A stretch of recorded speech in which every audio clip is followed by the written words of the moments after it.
I'm truthfully going to be calling myself out in this video. Welcome to my February wrap up. I am here to share with you basically my stats. I do talk a little bit about the books at the end, but I'm going to start with my stats, and there's a couple I forgot to include in my January wrap up that I want to talk about now. And these are stats I'm a little bit embarrassed to share because one of my main goals for the year was getting my TBR down to 10 and specifically finishing all of the books that I had owned before 2021. So I'm going to share with you my progress, and it's bad. Basically, I started 2021 with 46 books on my unread TBR, and I now have 68, which I hate even saying that out loud, but I still think I should be able to get down to 10 as long as I stop myself. I need to quit doing this, but yeah. And so of the 46 that I started with, in January I read 7 of them, and in February I read 4, so I've read a total of 11 of the 46. And that just is what it is. That's what I'm working with right now. March, even what I've set to read so far, should hopefully put me a little bit further ahead on some of those goals that I talked about. And so now I'm going to get into my stats. I'm going to do the same thing. I'm going to put on the screen just the stats that I'm kind of talking about. Last time I did have to put them across the whole screen. They were across my face because they're not all square. They don't all just fit pretty to put right here where you can see what they say. So I do use the CAWPILE spreadsheet created by G from Book Roast, and that's where I'm getting all of these stats from.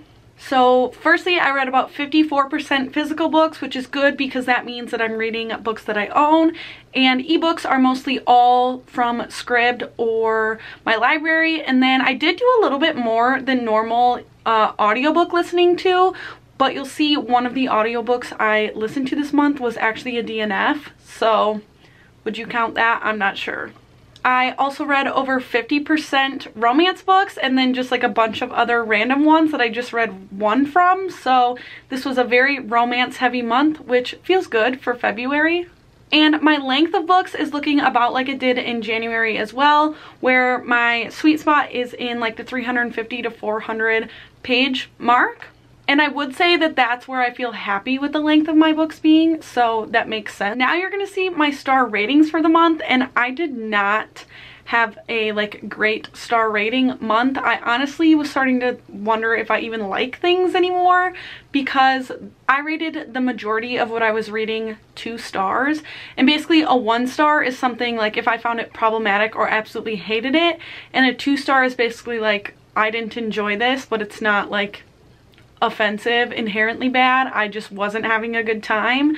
So that's how most of the books went for me in February, which is not a good thing to say.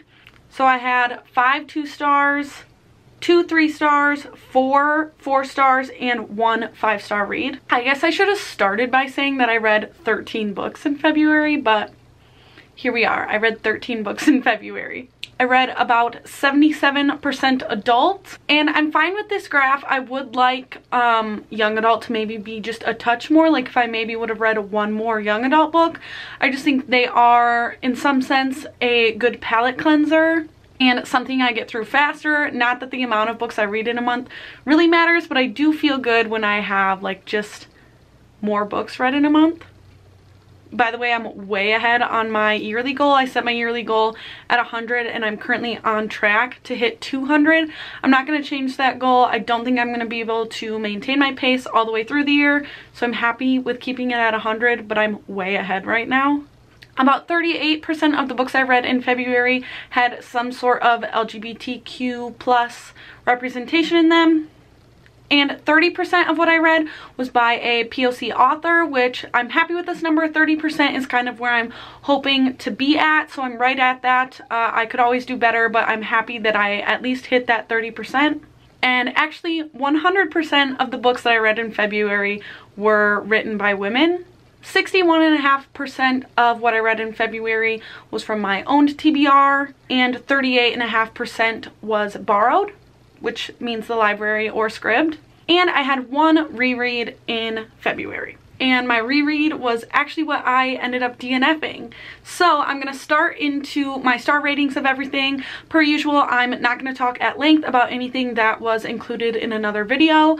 In February, I didn't have as many vlog style videos, so I will be talking about more of these than I did last month, but I will be going from my least favorite to my most favorite, and I'm actually going to start with that book that I DNF'd, and it's actually a book that I loved the first time I read it, but I tried to read it via audio this time and it just wasn't working for me. I kept listening to a little bit and being like, I'm gonna quit, I don't like the audiobook, I'm not enjoying the audiobook, I'm gonna quit and read it physically. And then I would read a little bit more of it or listen to a little bit more of it, and every time I was just like, I don't like this, but I kept giving it, you know, a few more chapters, and I actually got pretty far through it. I think I was like maybe 2/3 of the way through, but I ended up DNFing it. I'm not going to go back to the audiobook. At some point I'm going to go back and physically read it, and it is A Court of Mist and Fury by Sarah J Maas. When I first read the series, I did only read the first and second, so I was hoping to continue and then continue on with the series as the latest installment was just released, but I think I'm going to finish my reread of Throne of Glass before I try to read both simultaneously now, especially since I ended up DNFing this for now. So then for my 2-star books, my lowest 2-star book was Dark Desires After Dusk by Kresley Cole, which is the 5th book in the Immortals After Dark series. I ended up disliking this one because I thought there was a lot more like coercion in terms of we have a very innocent main female character, and the male character he doesn't do anything that she says no to, but he is trying to coerce her into a lot of things. Also, this book had OCD rep, and I am diagnosed with OCD, and I thought some of it was decent, but I thought it was like kind of, excuse my French, like half-assed, because it was remembered that she had this in certain scenes, but in certain scenes where like the scene maybe wouldn't work because she was having certain thoughts, it was just forgot about that she had this mental illness. And so it just kind of did end up rubbing me the wrong way, but I don't want to go to the extent of saying that it was like bad representation. But yeah, that's just kind of how I felt about this. This series has been like, some of them have been as high as 4 stars, and my lowest I think has been a 2-star. I think this is my lowest, and I'm definitely going to continue because I still had fun reading it. It's just after the fact I was like, that wasn't that great. Then I have The Rogue Not Taken by Sarah MacLean. I was actually planning on reading this entire trilogy, but this took me a long time, so I ended up just getting to the first one. But this whole series is basically a historical romance series that is taking like modern day scandals and making them historical. So this one, in the beginning, our main character finds her sister's husband cheating on her sister and kind of like makes a scene, and then she's trying to like leave town, and she ends up like jumping onto this man's carriage to get out of town, but the carriage isn't going where she thinks it is. So it ends up being like a traveling story, and it is enemies to lovers, and I honestly just felt like it had 2 tropes that I was kind of overseeing. I was getting kind of sick of enemies to lovers. I feel like I've read too many recently, and I don't really love traveling scenes in romance, so overall this just wasn't working for me. Like I said, it took me a long time to get through, and it ended up being 2 stars. Then I have The Nesting by CJ Cook, and I read this in my vlog where I read Gabby's favorite books of 2020. So I talked about it there. I gave it 2 stars. It's a like horror thriller, and I did think it was spooky, just basically the ending didn't work for me. I thought it was confusing and weird. Then I have the 4th book in the Immortals After Dark series, which is Dark Needs at Night's Edge, also by Kresley Cole. And I did like this one a little bit more than the first one I mentioned. And my main issue with this, as to why I got 2 stars, is this whole series does follow, like, it's interspecies within the lore. Like, they're all, like, it'll be a vampire dating a werewolf, or like a, yeah, I don't know how better to explain that, but this one was, I believe it was a ghost and a vampire, I think it was. And it was the first time in the series that there was a ghost love interest, and I didn't really like the characters. I thought that the ghost character was hard to just like come to grips with, and yeah, I'm just not sure what didn't work for me. This was very steamy, and it had a lot more like looking rather than touching, because the character is a ghost, so like she would just like go through things, like she couldn't touch him. But yeah, again, just like not my favorite one in the series.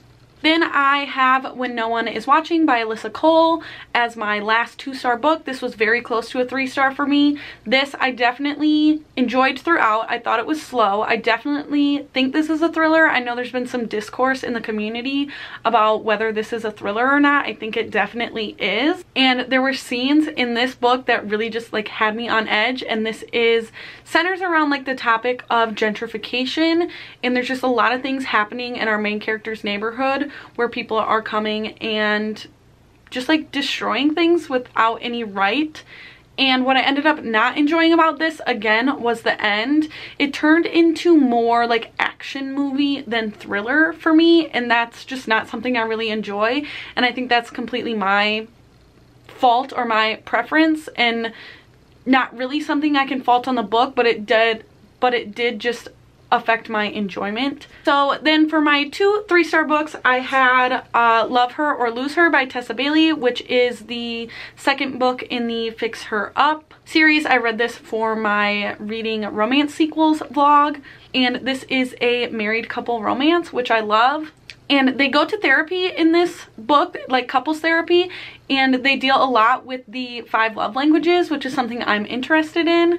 I am a acts of service gal, in case you wanted to know, but just some of the steamy scenes in this were weird to me.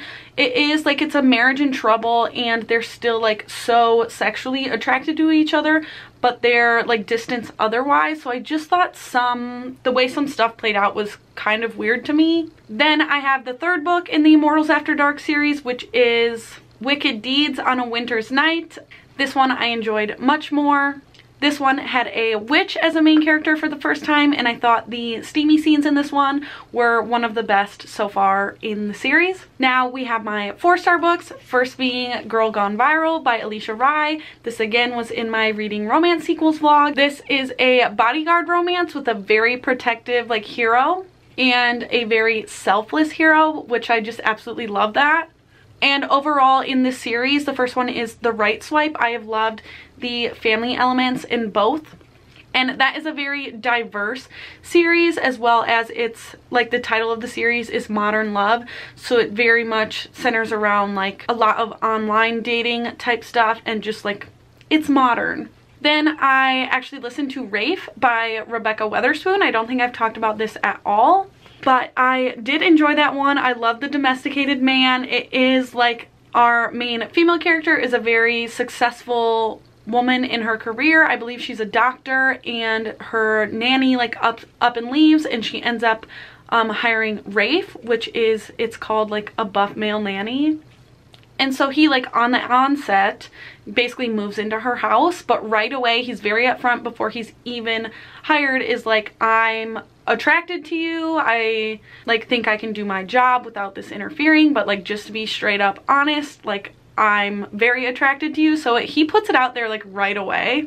And my only main issue with this romance was I think I almost wanted it to decide if it wanted to be a little bit more steamy or a little bit more family time, and like having both wasn't really working for me. Like you would have smut and then a scene with the kids, which is just, kids in books in general is sometimes hard, even though I loved the concept of him like being the nanny, and he was very good at taking care of her children. But yeah, and I think the conflict at the end was very like, you had the conflict and then the book ended and then you get an epilogue, which I just wasn't, I don't know, I wasn't absolutely in love with it, but I loved like the two characters together outside of, I guess, those things I just mentioned. I also listened to an audiobook Hood Feminism by Mikki Kendall, which I absolutely enjoyed. I thought that the messages in this were very much things that I think a lot of people need to hear, even if they're not things you want to hear. It was very insightful and just makes you think a lot about how you do act as a like white person, a white ally, like wanting to do the right things, but how you can still like miss the mark or just like do it wrong, I guess. The only reason this was a 4-star instead of a 5-star for me was it did feel a little dry, a little bit too much like essays. And I think I've just probably read, not too many, but read a lot of nonfiction that is more of like a chatty style, that this one did just feel a little bit more dry than other things I've listened to recently. Then I have Loveless by Alice Oseman, which I loved. I read this for reading Gabby's favorite books of 2020.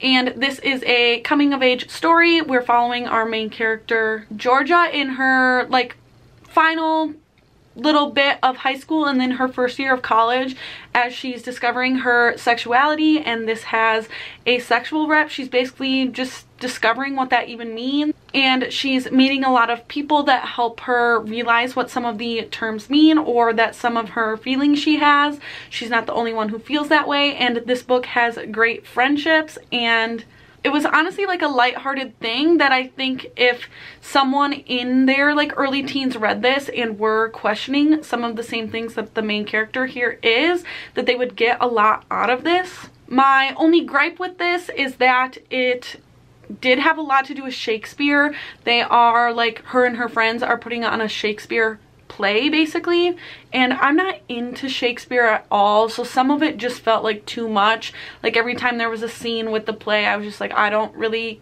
care, like this isn't the part I care about. But I think if you are into that, this would definitely be a 5-star book, and that's really the only thing that affected my enjoyment of this, I guess.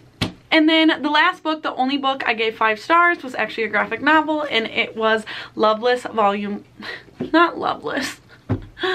Oh. Then my last book, the only book I gave 5 stars to, was actually also an Alice Oseman book, and it was a graphic novel, and it is Heartstopper Volume 2.